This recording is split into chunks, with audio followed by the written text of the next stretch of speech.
Another ransom note and a spike in police presence reported at the crime scene. The search is intensifying for Nancy Guthrie, a famed TV host's elderly mother.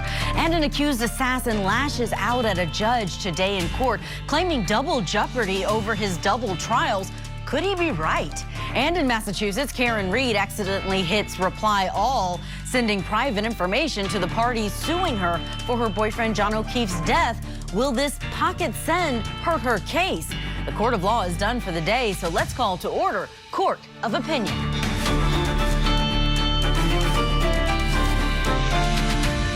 Welcome to Court of Opinion. I'm Julia Janae, your moderator for the hour. Thank you for being with us. The search for Savannah Guthrie's missing mother, Nancy, tragically continues for a sixth day.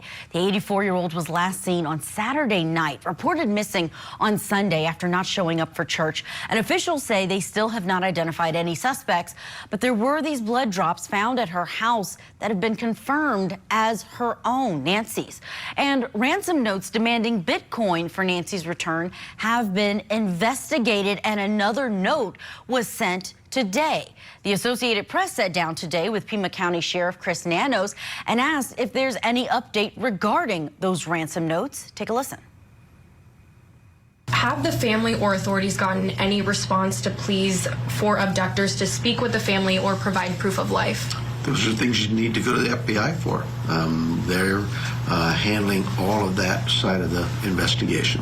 Anything to deal with the ransom or kidnapping, they are the experts in that. But you haven't been informed since Cameron Guthrie's plea yesterday on if there has been any sort of response from the abductors? I personally have not been talked to by anybody from the FBI, but that doesn't mean they didn't talk to the investigators who were sitting there side by side with them. Now, since that interview, we have gotten confirmation from the Pima County Sheriff's Office that they are aware of a second note that was sent to local outlets today. So while we get ready to talk about everything in this case, let's listen back to what we know so far about those ransom notes and what clues they may reveal in the investigation in today's Daily Wrap. Mommy, if you are hearing this, you are a strong woman. You are God's precious daughter, Nancy. Whoever is out there holding our mother, we want to hear from you. As a family, we are doing everything that we can. We are ready to talk. We need you to reach out, and we need a way to communicate with you so we can move forward. She has grandchildren that adore her and crowd around her and cover her with kisses. She chooses joy day after day, despite having already passed through great trials of pain. She is a devoted friend. She is full of kindness and knowledge. Talk to her and you'll see. There are also other possibilities such that they don't have her and they're trying to just take advantage of the situation with information that they have. We have to know that you have our mom. We want to talk to you, and we are waiting for contact. Another possibility is that she is no longer alive and that they are trying to cash in on the situation. We live in a world where voices and images are easily manipulated. This may be a false flag and that they never had her. We need to know, without a doubt, that she is alive and that you have her. The light is missing from our lives. It's difficult to hold a person for any length of time, especially if they're either a child or an elderly person with health issues. She is 84 years old. Her health, her heart is fragile. She is without any medicine. She needs it to survive.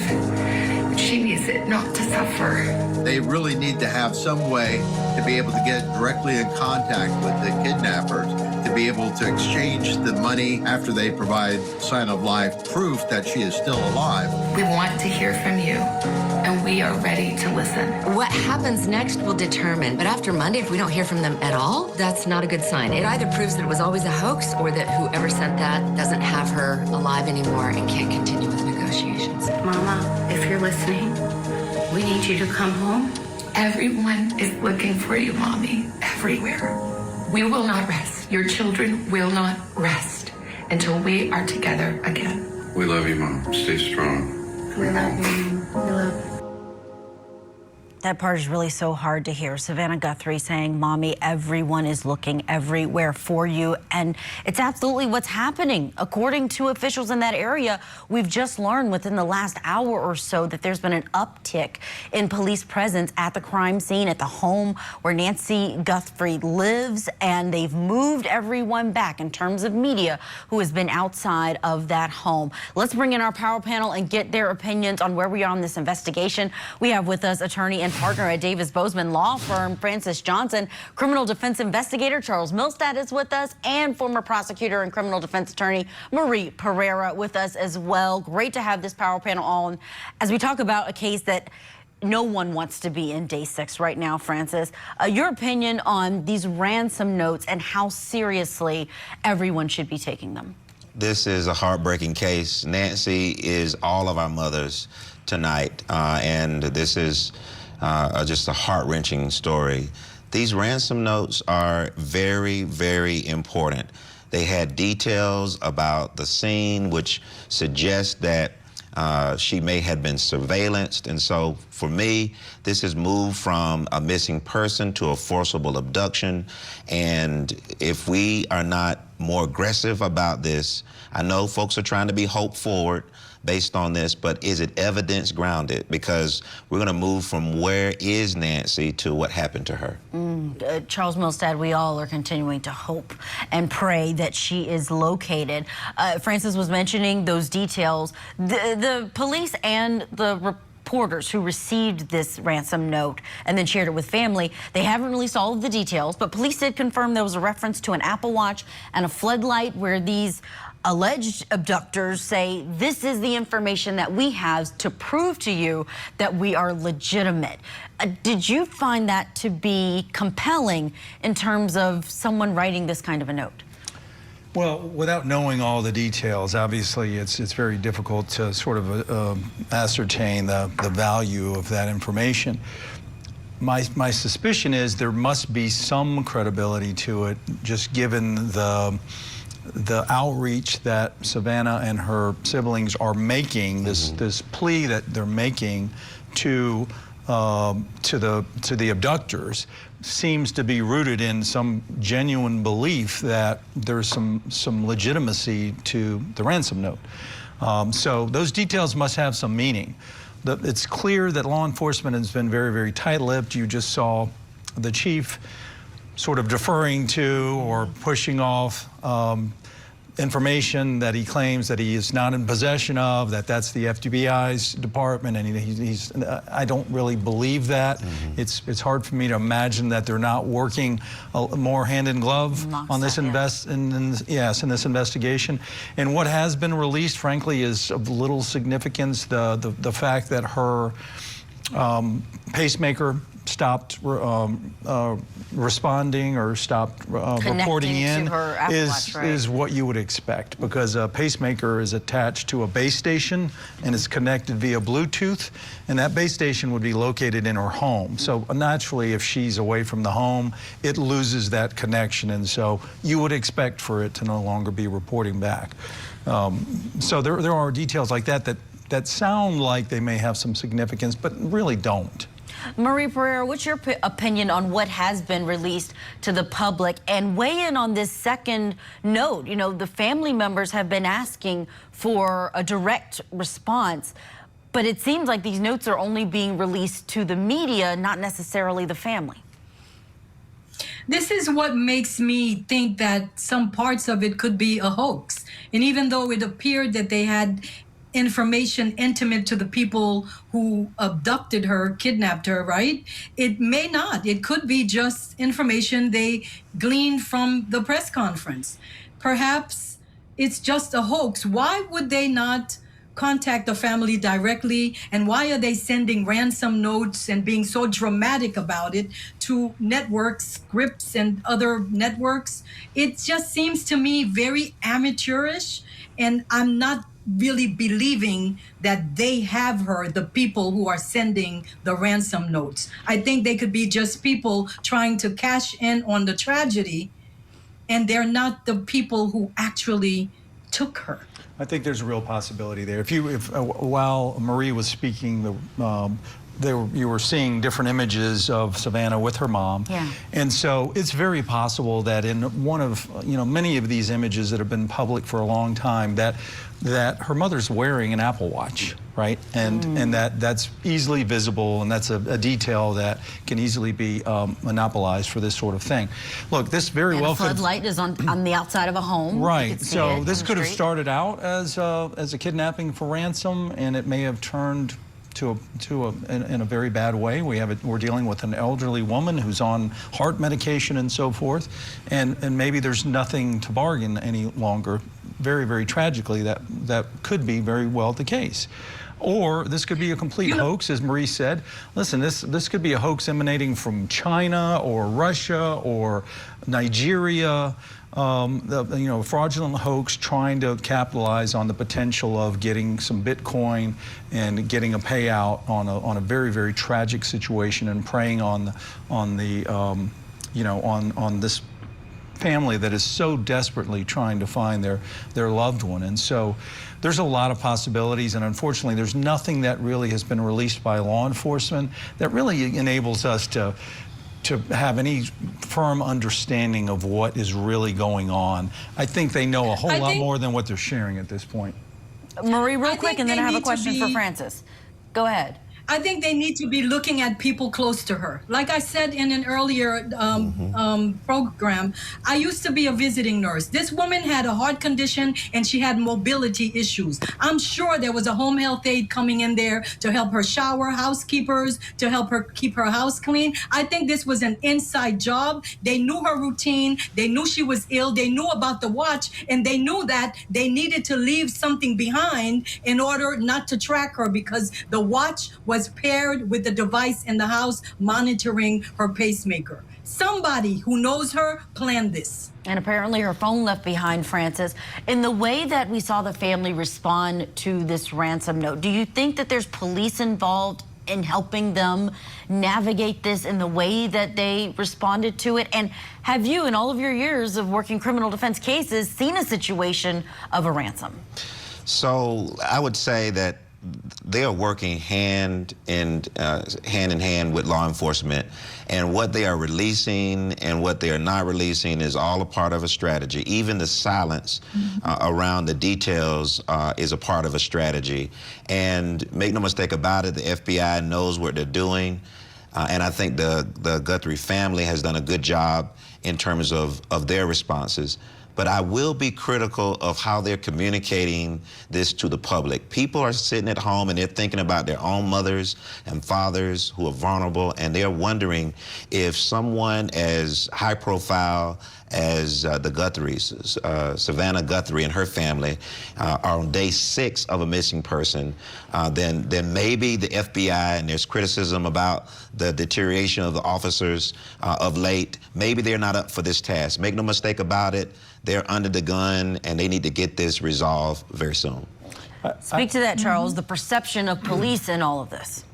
Yes, and you know, what Francis is alluding to is essentially the full weight and resources of the federal government have been loaned to this effort. I mean, there's literally nothing being spared as far as resources, as far as capabilities, and so you would expect that at this point there would be more progress in this investigation.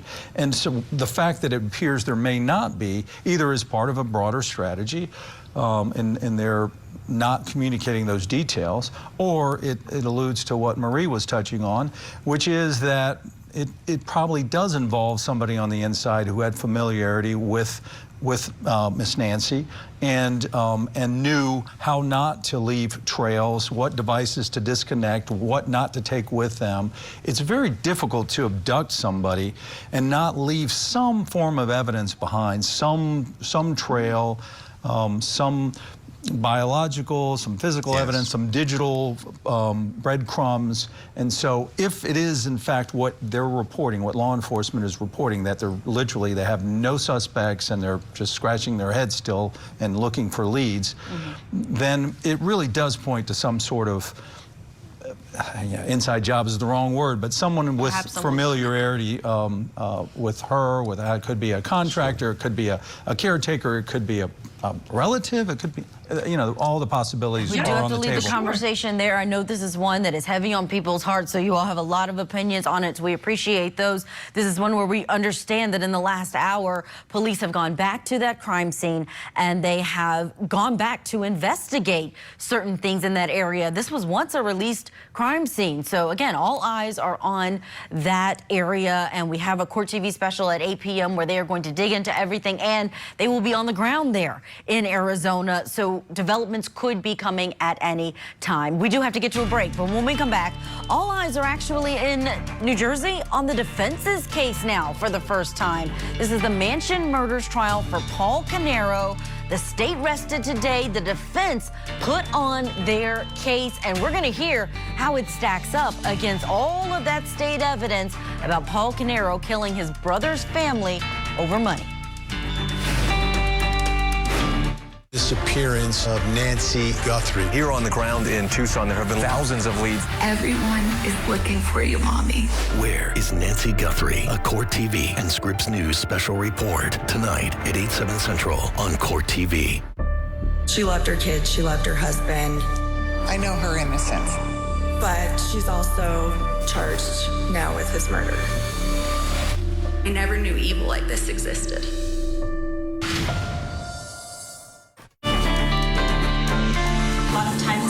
Since November of 2018. Are you still close with the Canero family? Absolutely. They are our family and they always will be. In New Jersey, it was day 15 of testimony in the Mansion murders trial for Paul Canero, but it was day 1 for the defense case. He's accused of murdering his brother and his brother's family before setting both of their homes on fire. He's facing life in prison if he's convicted. The state rested their case, and the defense began presenting their case with witnesses who testified about various things connected to Paul Canero. So we're going to take a closer look at that testimony and tell you what our team chose as today's best evidence. Beginning with testimony from defense witness Pam Gold. She is Paul's neighbor. She's known Paul for 25 years. Her family and his family would vacation and spend a lot of time together. So now this moment where the defense can finally tell this jury what they want through their witnesses and try to highlight some reasonable doubt. Here's what their witness presented. They were very close. They spent a lot of time together, obviously working together, but also outside of work. They spent a lot of time together. Do you have any knowledge of how Paul and Keith might typically handle disagreements with each other? I believe they talked them out, never saw anything physical. Sometimes it would get a little contentious or tense, but it was always hashed out, and then they would pick up where they left off, go get something for lunch or dinner, and have a laugh. That's the evidence. That's the testimony that Keith and Paul got along well, that they had a good relationship. Let's bring in our power panel, see what they think about this defense evidence. Francis Johnson, Charles Milstat, and Marie Pereira. Charles, let me start with you. Actually, let me start with Marie. She's already talking, already reacting to this. Marie, let her go. What do you think about this as the defense's evidence in front of the jury? That's all they have. They're brothers. I've seen them argue and they hash things out. People don't know people. You don't know what's going on in people's hearts. You don't know what's going on in their house. So this neighbor coming to say, I think they were good friends and they worked it out. Is that all they have? With all of the evidence the prosecution has, the bloody glove, that weird video, the money that went missing and the brother saying, where's the money? Where's the money? Where's the money? The tight motive. They need to get out of here with that. That's what they got. Okay, thank you very much. Conviction, loading. Charles, your opinion of that in front of a jury? They're lay people. They're listening and taking notes. Yeah, I would have to agree with Marie. If that's, quote, the best evidence so far, then that's pretty weak. There needs something far more compelling than, hey, they had a kind and loving relationship. That's not obviously going to carry the day. They need to attack this evidence head on, and they're going to have to present either some sort of alibi, or they're going to have to, as I understand, there's I think it was I don't know what all was presented, but I understand perhaps an opening. They presented a third brother defense where there's another brother that was never investigated. So maybe there's some good evidence that's coming, that will be coming out of the defense, and some much stronger witnesses. But I agree wholeheartedly. If that's the best they got right now, then this is going to fall flat. Criminal defense attorney Francis Johnson, what is this signaling to you if this is who they're putting on very early in their defense case? You know, I think this is an old story, as old as Cain and Abel.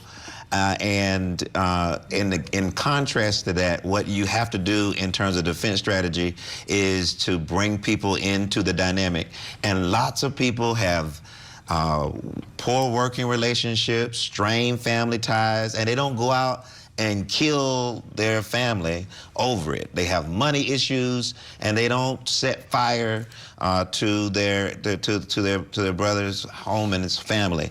And so I think the defense has got to start with this notion that, yeah, there were some things going on, but that assumption of motive, which the state has put on, is not airtight, and begin chipping away at the sequence of deaths, start chipping away at any forensic uncertainty, and bit by bit show that this case is not as fireproof as the state has mentioned. And I think folks who have those issues with their own families will say, wait a minute, let's slow down and let's look at what is actually proven beyond a reasonable doubt. And I don't know if they're going to get there. Okay, but Francis is saying that there may be some credibility in this way. Let's look at, there was more evidence today. That was not the only witness on the stand. So let's listen to something from another defense witness. This was Stacy Pritchett. She was very animated on the stand, had lots to say about this defendant because she's very close friends with Paul's wife,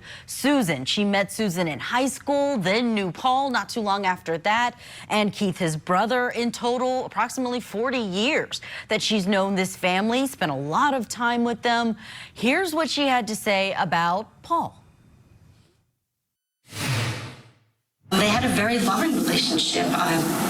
Paul loved Keith very much. He would call him his person, his best friend. He was always there for Keith. He was they were best friends and business partners, and he was very protective of Keith, and he loved him very, very much. What about Paul's relationship with Jesse and Sophia? What can you tell us about that? I can tell you that he loved them very, very much. I would say that Jesse was the son he didn't have.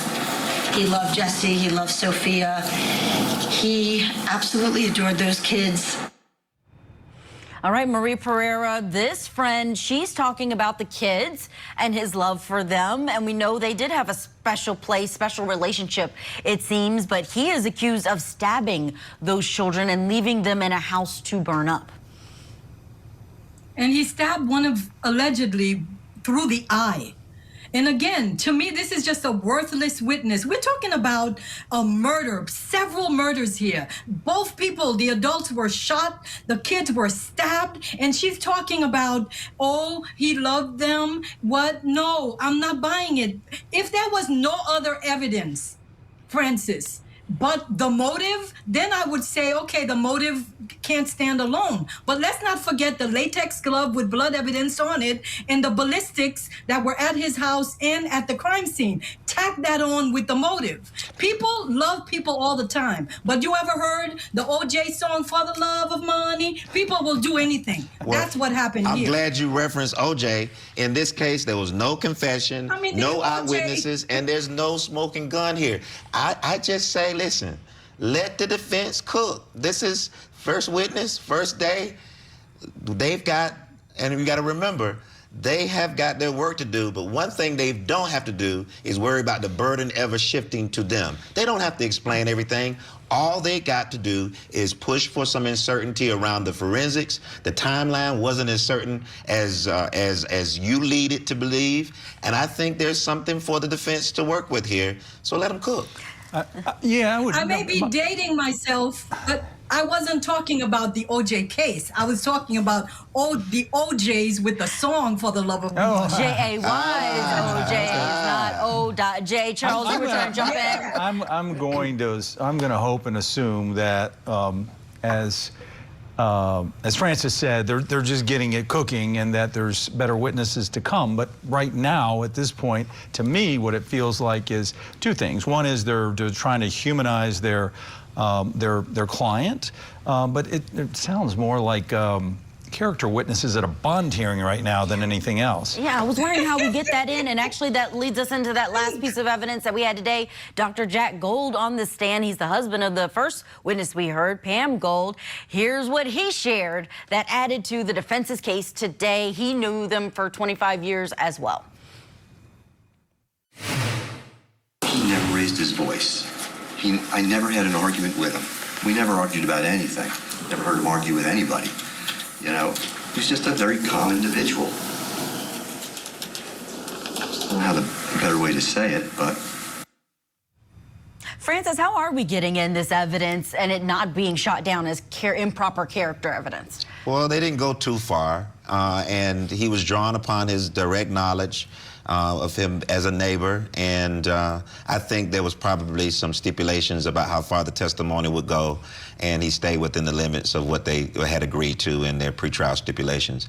But I think this is a strategy of trying to show what we all have to experience, which is our neighborly relations, and they know us well. They overhear our arguments. They have petty disagreements about tree lines and the fence. And he says something that's so important. I never, ever heard him raise his voice. And we are just to believe that he turned into a monster over money and burned down his brother's house and killed his family and then burned down his own house. I'm not buying it. Spoken like a true defense attorney. Because you just don't know people. Let me just Marie, say one final thing. word, What 30 seconds. What I would do on cross is to say, okay, you knew him so well. Did you know that he was stealing money from the trust fund? Did you know that part? Because that's what they don't know. They know he was a good guy, but there are details about the money they didn't know. I would ask them if they knew that side of him, the liar and the thief part, allegedly. Now, the defense says they're not done. They ended things early today and said that's all the witnesses they have for the day, signaling they may have more evidence when these jurors come back on Monday. We'll leave it there, but of course we'll be covering it here on Court TV Live. When we come back from this break, though, we are going beyond the gavel, those cases that aren't in a trial yet, and this one has a big grand jury indictment that came down today. Actor-director Timothy Busfield, he is facing new serious charges and allegations prosecutors say stem from behind the scenes of a set of a TV show. We'll break it down next.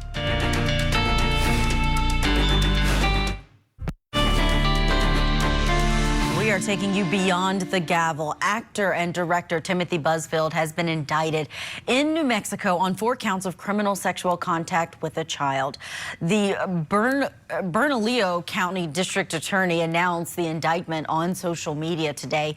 His previous charges were 2 counts of criminal sexual contact with a minor and 1 count of child abuse. Now, these allegations stem from when the defendant was a director on the set of a show called The Cleaning Lady. Now, Busfield has denied all of these allegations and allegedly told police that the children's parents were just upset that their sons had been replaced on that TV show before these outcries happened. This is according to the warrant.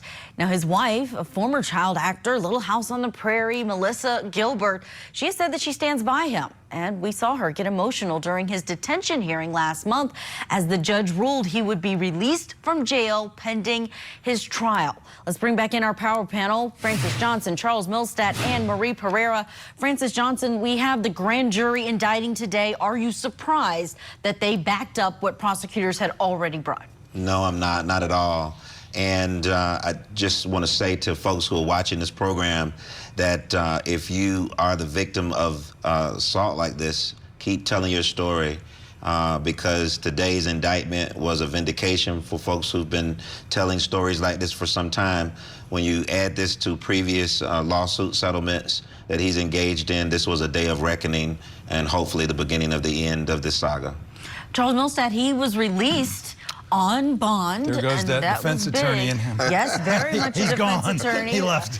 But this is very serious allegations here, very serious. and we're talking about children. But he was released. The judge said they couldn't find that there was any issue where he could not be monitored in a way. He's not on GPS monitoring, Right. but saying that he just doesn't need to have contact with the victims. So he met the criteria for bond eligibility and so forth. For me, and I investigate a lot of these, I do a lot of sex cases, and so there's two sides to this. On the one hand, just as Francis said, you have to take these allegations very, very seriously. On the other hand, there are things that really need to be examined very, very closely in terms of the nature of the outcries and the circumstances surrounding those outcries, because that's the devil's going to be in those details, and the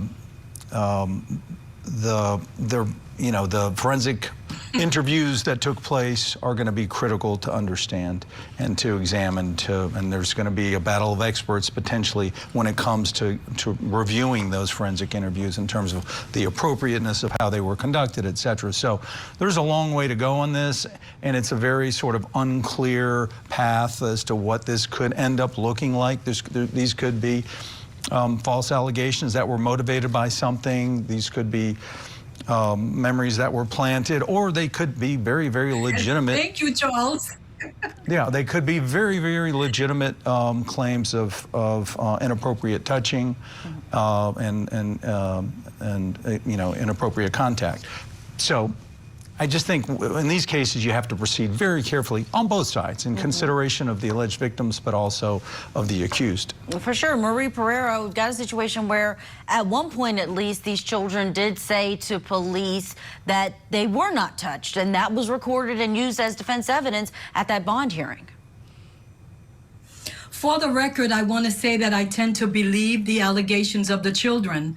But let me, clap back at Francis, who is like super defense attorney. It's all fun and games until children and sex abuse are concerned. He don't play about that. No. I thought he was going to say, oh, the grand jury indictment is not indicative of guilt. It's probable cause, a very low bar. We could even indict a ham sandwich, but he didn't even do the ham sandwich. He went straight to, he did it. He has a history of it. I'm on board with you because I really think this type of crime against those types of victims, I tend to want to believe if there's smoke, there's fire. But at the end of the day, the man is presumed innocent until found guilty. An indictment is not a conviction. Reasonable, I'm frozen. Reasonable doubt. Beyond a reasonable doubt is not probable cause. So and let's for balance, let's listen to Timothy Busfield. Before he turned himself in, he released through his attorneys to TMZ this video where he said he's going to fight this. I'm going to confront these lies. They're horrible. They're all lies. And I did not do anything to those little boys. And I'm going to fight it. I'm going to fight it with a great team. And I'm going to be exonerated. I know I am, because this is all so wrong and all lies. Now, here's some of the things that have happened since this, kind of the fallout from these allegations. NBC pulled their Law and Order SVU episode that had Busfield in it. He was going to be a judge in it. The scenes featuring Busfield from an upcoming romantic comedy on Amazon were removed from the final cut, according to TMZ. And talent agency Innovative Artist dropped Busfield from its client list, according to The Hollywood Reporter. So, Charles, a lot has happened since this, and because of his status. Now, people are saying that this is all over the children being cut. That's what the defense is alleging, and we may see that at a trial. How is a jury going to handle that? Well, they're going to have to sift through through those details to see if there's any credibility to that, or if there's any veracity to that, whether that makes sense or not. But sort of touching on what Marie said a moment ago, this notion, and also what Francis is saying, the notion that he has settled other claims before, that also can be a motivator. That information can be used to make a false allegation, right? Just knowing, like, people are likely to believe an allegation if you make one, just because the sheer numbers. So it's just like, you know, it's just like if you have a prior, you know, sexual assault conviction and you get charged again, and that comes in as a similar, like the dynamics and the prospect for an exoneration the second time around are greatly reduced, right? It changes everything, because people are like, what are the chances of somebody being accused of that twice? I've never been accused of that once, right? And so there's some logic to that, and so it can also work in reverse. Yeah, for sure. We have to leave it there. We'll continue to follow this case. Again, that grand jury indictment has come down, and Busfield, he is free on bond. We need to get to a break. When we come back, we're going to get the hot takes on the cold facts from our panel on today's biggest cases, and one involves a defendant who is getting a new trial. One is mad about having 2 trials, and another defendant had a slip up in her 3rd trial. That's next. Disappearance of Nancy Guthrie. Here on the ground in Tucson, there have been thousands of leads. Everyone is looking for you, Mommy.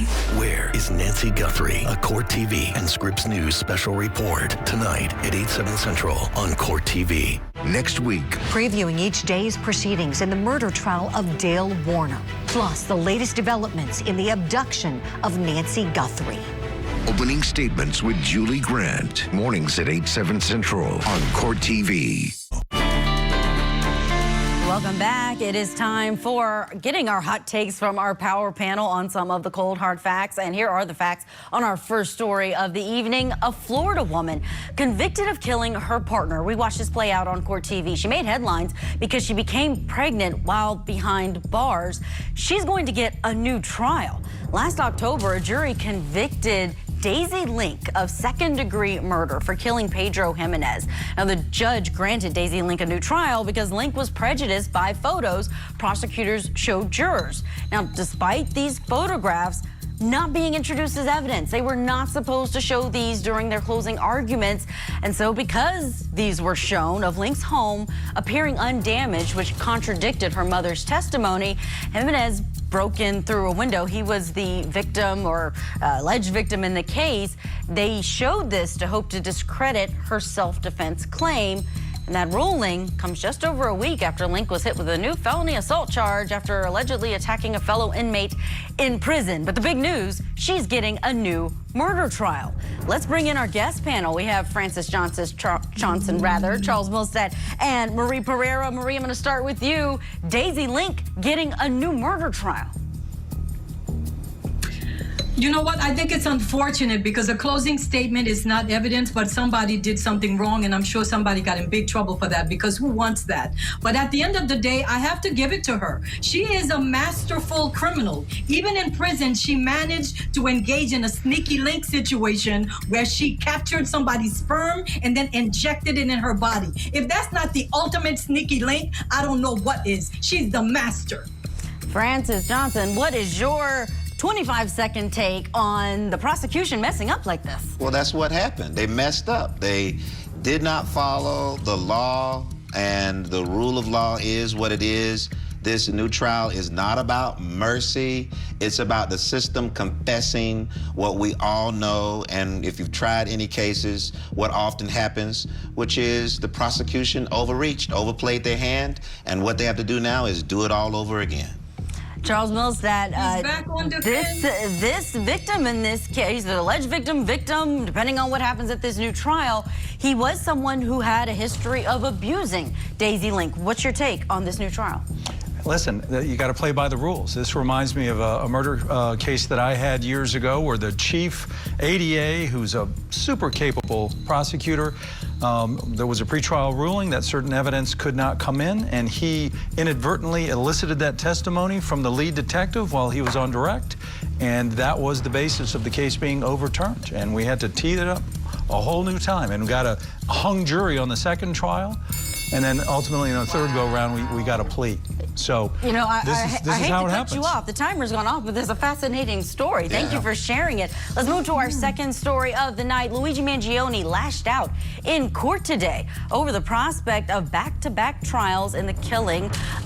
He is accused of killing United Healthcare CEO Brian Thompson. Now, Mangione told the judge, quote, "It's the same trial twice. 1 + 1 is 2, double jeopardy by any common sense definition. And you keep in mind, here's the last time we heard Mangione have an outburst like this one. Let's do it. That's completely out of touch. And it's an insult to the intelligence of the American people. It's a lived experience. The 27-year-old now set to face a state murder trial starting June 8th. And even as this separate federal trial looms, it's going to start on September 8th. So he's got 2 trials against him. Life in prison is what's on the table. The death penalty was taken off the table for him in that federal case. Now, his lawyers have argued they won't be ready in June, but the judge told them simply to be ready. Francis Johnson, your take on this one? I think his outburst is typical of what happens every day in this country, where persons who are charged with serious crimes hear these terms that lawyers and judges are trying to parse through, and he's crashing into, you know, serious legal doctrine. Unfortunately, double jeopardy is not just around on one of my favorite game shows. It's a real legal concept. He just doesn't understand it. Yeah, Marie Pereira, double jeopardy here. He's got 2 trials. They're essentially for the same thing. If he's convicted of both, is there any chance that that is double jeopardy? No, it's not, because we're talking about federal court and state court. Different charges stemming from the same act of conduct. That man is feeling himself. You know why? Because they took the death penalty off the table, which I feel they should have never, because he premeditatedly murdered that innocent man. For what purposes, we don't know. He's got all these little girls making him feel himself when he really killed somebody. And for him not to get the death penalty was a wrong sign. All right, let's move to our third and final story of the night. This one over an email slip-up by Karen Reed, someone we all know very well here at Court TV, but it's led to a big legal headache. Now, Reed's lawyers want a judge to force the family of her late boyfriend, Boston Police Officer John O'Keefe, to delete an email that she accidentally sent them after hitting reply all on a message meant only for her legal team. Now, Reed's attorneys say it was a privileged mistake, and should be erased. But the family's lawyers argue that this email contradicts what Reed has said under oath in discovery, saying it's a bell that can't be unrung. Now, they didn't say exactly what she put in that email, but it seems consequential. A judge is expected to take this up at a hearing next week. Charles Milstead, what do you think about this one? An oopsie email. Yeah, so I've actually been involved in a case where something similar happened. 2 things. One is, I think when you're communicating with opposing counsel, you probably shouldn't copy your client on that just for this very purpose. And 2, this is, this is clearly an inadvertent disclosure, and it should fall under ABA Rule 4.4b, and there's some good legal arguments to try to counteract this. But also, Karen Reed should be familiar with Microsoft email recall feature, which has... Some people know it, some people don't. Francis Johnson, is this privileged communication when you hit reply all? I don't think so. And if you remember, we were involved in a case where I was inadvertently given a folder that the judge didn't think I should have, ended up getting held in contempt and put in custody for that judge's mistake. I think this mistake is a serious one, and she's going to have to pay the consequences. Marie Pereira, ironic that Karen Reed is dealing with a pocket send when that was a big issue, pocket dials, in her murder trial.